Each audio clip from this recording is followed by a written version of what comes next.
Hi, I'm Matt. Welcome to another episode of You Built That for Heroic Tactics. Today is like a giant, humongous, super game. It's 800 points, and that's a huge amount of points. And it's also a weird point value. I've never played like an 800 point game, so I was pretty excited about that. I'm a big giant dork. I'll like fixate on something that's really just kind of stupid, and I'll just be like, I don't know, it'll be like my thing. So what I noticed, Professor X from AVX kind of reminded me of a real estate agent. I started calling him Real Estate Agent X or Real Estate X, and it was just, I don't know. So he quickly became one of my favorite characters because he looks like he wants to sell you a condo. And I don't know, he's got some neat powers. He's got this top dial attack that is in mind control, but it also says that characters within range, whenever they be giving a power action, they have to take a double power action instead. And I was like, this is awesome. This is going to shut people down, you know, who have running shot in charge. Anybody within that 8 range is going to have a hard time getting up on Professor X. And then complicating things, he's also got a defensive power that lets him use Mastermind, but he can split the damage amongst people that share a keyword with him. So what I really want to do is get people who have like high reducers, like Impervious or Invincible and stuff like that, who have the same keyword as him, and just keep running him next to him. So that was my plan. I'd already had attempted to run him as an X-Man, so I thought, well, he's Avengers keyworded for some reason, so I'm gonna try to go Avengers out.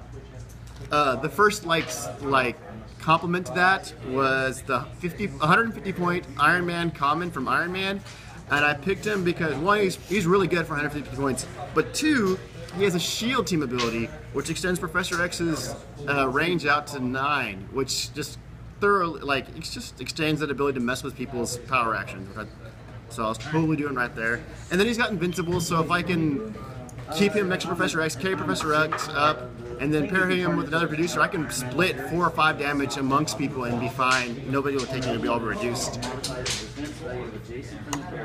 And of course, I went with the 200 point Thor from the AVX because he's one of the most fantastic Thors. You know, the starting 12 damage, he's got the energy explosion, he's got, oh, if I double target somebody and hit those targets, all my damage is penetrating, so it's just a lot of fun. And he's tried Impervious, so, you know, keep him by the Professor X, you know.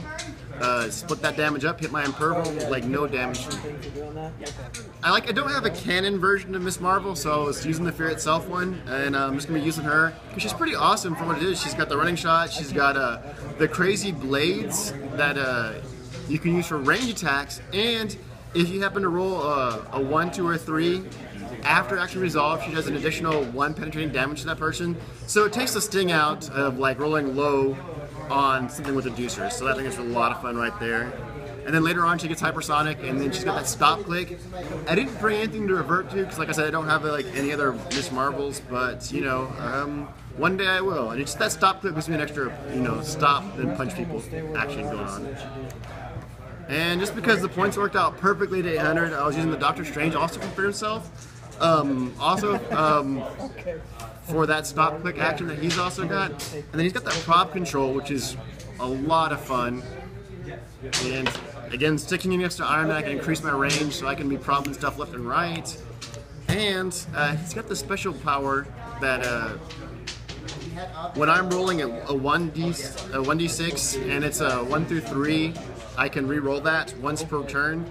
So that let me get like extra actions out of my leaderships, get my leaderships roll, help me get my breakaways better.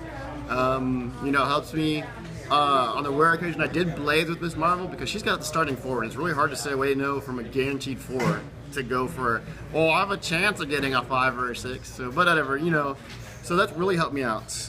I did go 2-1. My first 2 games were against newbies, so like I kind of slowed down and not be like as jerky with Maxable as I could have been. My third game was this crazy game against Sarah, and she had like Fear Itself Thor, Fear Itself Golden, and a ton of trolls. And she placed this one troll perfectly in the middle of my formation. I was like, well, this troll has to die for me to do anything else, right? All 5 of my characters whiffed on this dude. It was ridiculous. Oh man, it was like one of the worst turns I've played. It probably cost me that game because of just all of them whiffing. on a 17 defense, which was embarrassing because like we're talking like 5 and 6 to hit, so it was not a lot of fun. I'm really proud of this team. I probably, if I had to make any changes, I would have dunked my favorite self figures and maybe try to find some other more supportive figures, like possibly the Scarlet Witch with her super prop control, and I don't know, just a lot of stuff. I don't know. I can't think of any other changes. I really liked the Professor. I really liked the way he gelled with Iron Man. Oh, you know what?